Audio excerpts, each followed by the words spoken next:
The Apple Vision Pro, this glorious $3,500 piece of machinery, is not a finished product. And here's what I think. Not only does Apple do this on purpose, but they do this a lot, and it's actually a large part of their marketing strategy that makes their products so popular. But every time they do this, they get a lot of criticism. So let's start with the criticism on this guy right here. First thing, you can get nearly the same product for 1/7 of the price. The MetaQuest 3 has kind of defined what an AR headset should be capable of and how much it should cost. The thing is only $500, and I have 2 family members who asked for it for Christmas this year. The second criticism, though, is that this thing has more downsides than upsides. Let me give you a couple examples. Unlike the MetaQuest 3, which is mostly seen as a gaming device that you wear for short periods of time to play games, the Apple Vision Pro is meant to be a full-blown computer that you wear on your face and you use for daily tasks. But it's so heavy that that's nearly impossible to do. The Apple ads showed people using it to watch movies on a plane, but ironically, the movie that they used in the ad is actually longer than the advertised expected battery life of the device itself. You can use it to display your Mac's screen in virtual space in front of you so you can get work done anywhere, but you're limited to a single monitor and your Mac needs to be open in front of you in order for it to work, which at that point, just use the computer. My Apple Studio display has a higher resolution than this thing anyway. And then on top of all of that, it is $3,500.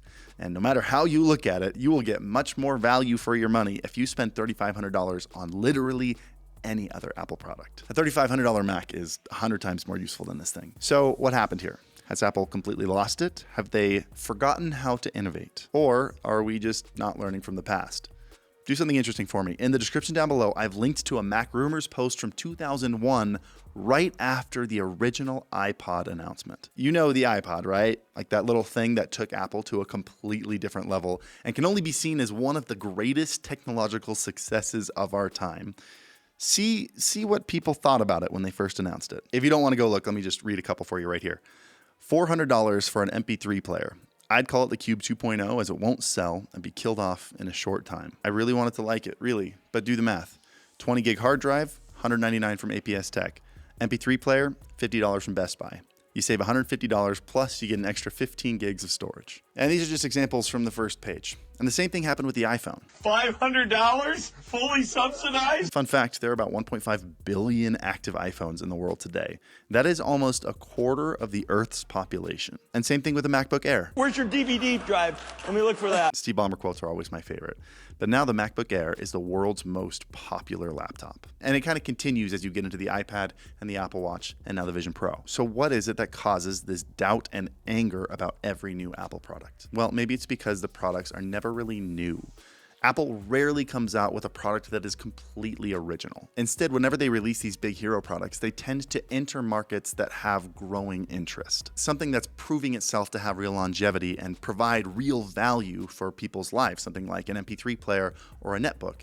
And then Apple likes to take that thing in a completely different direction. But the thing is, the first generation of the Apple version usually isn't that much different from the original, and the functionality is usually very limited. Do you remember that the original iPhone launched without an app store, and they didn't add an app store until the second generation came out a year later? Most of the apps that were on the iPhone were already on the BlackBerry, but then you didn't have a keyboard to type with. So to most phone users, it just seemed like Apple was releasing a more expensive version of something that already existed, but with less functionality. And usually the first couple years of a device are spent trying to figure out what people are going to use it for. Do you remember when there was a Vine app and an Instagram app for the Apple Watch? Like they thought people were going to browse content on this little thing. It just seems kind of absurd now. But eventually Apple takes the product and is able to run 10 times further than any of its predecessors could. Like, I think it's fair to say that without the launch of the app-based iPhone, we would all still be using BlackBerry-type devices that have keyboards covering half the face and still don't have an actual app ecosystem.